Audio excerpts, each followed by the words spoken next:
ಎಲ್ಲರಿಗೂ ನನಗೆ ಲೇಟ್ ಆಗಿದೆ ಆಲ್ರೆಡಿ. ಪ್ರಗತಿ ಪರಿಶೀಲನೆ ಸಭೆ ಮಾಡಿದ್ರೆ ಏನೇನಾಯಿತು ಸರ್?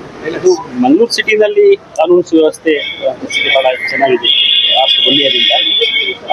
ಮುಂದಿನ ದಿನಗಳಲ್ಲೂ ಸಹ ಇದೇ ರೀತಿ ಒಂದು ಏನು ಒಳ್ಳೆ ಕೆಲಸ ಆಯಿತು ನಗರ ಪೊಲೀಸ್ ಕಮಿಷನರ್ ಮತ್ತು ಬೇರೆ ಅಧಿಕಾರಿಗಳು ಮಾಡ್ತಾ ಇದ್ದಾರೆ ಮುಂದುವರಿಸಬೇಕು ಅಂತ. ಸರಿ, ಮತ್ತೆ ಭೇಟಿ ಮಾಡಿದ್ರು ನಿಮ್ಮನ್ನ ಭೇಟಿ ಮಾಡಿದ್ರು ಇಲ್ಲ, ಅದು ಬಹಳ ಜನ ಇಲ್ಲಿ ನಾರ್ತ್ ಕರ್ನಾಟಕದವರು ಇಲ್ಲಿ ಬಹಳ ಜನ ಬಂದು ಇಲ್ಲಿ ಕೆಲಸ ಮಾಡ್ತಾ ಇದ್ದಾರೆ.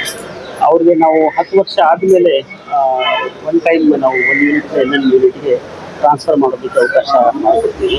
ಅದರ ಗೌರ್ಮೆಂಟ್ ಜಿಯೋ ಪ್ರಕಾರ ಅದರ ಪ್ರಕಾರ ಯಾರು ಕಂಪ್ಲೀಟ್ ಮಾಡ್ತಾರೆ ಅವ್ರಿಗೆ ಹಂತ ಹಂತವಾಗಿ, ಯಾಕಂದರೆ ಇಲ್ಲಿ ಕೆಲಸ ಹಾಕ್ತಾರೆ ಮತ್ತು 15% ಜಾಸ್ತಿ ವೇಕೆನ್ಸಿ ಆಗ್ತಾರೆ. ಆ ಒಂದು ಮಾನದಂಡನ ಇಟ್ಕೊಂಡು ನಾವು ವರ್ಗನ ಮಾಡಿದ್ದೇವೆ. ಕಮಿಷನರ್ ಸುದೀಪ್ ಕುಮಾರ್ ರೆಡ್ಡಿ ಮೇಲೆ ಒಂದು ಕಂಪ್ಲೇಂಟ್ ನಿಮಗೆ ಎಲ್ಲೇ ಬಂದಿರುವಂಥ ಅದ್ರ ಬಗ್ಗೆ ಸರಿ ಸರ್. ಮತ್ತೆ SIT ಕೇಸ್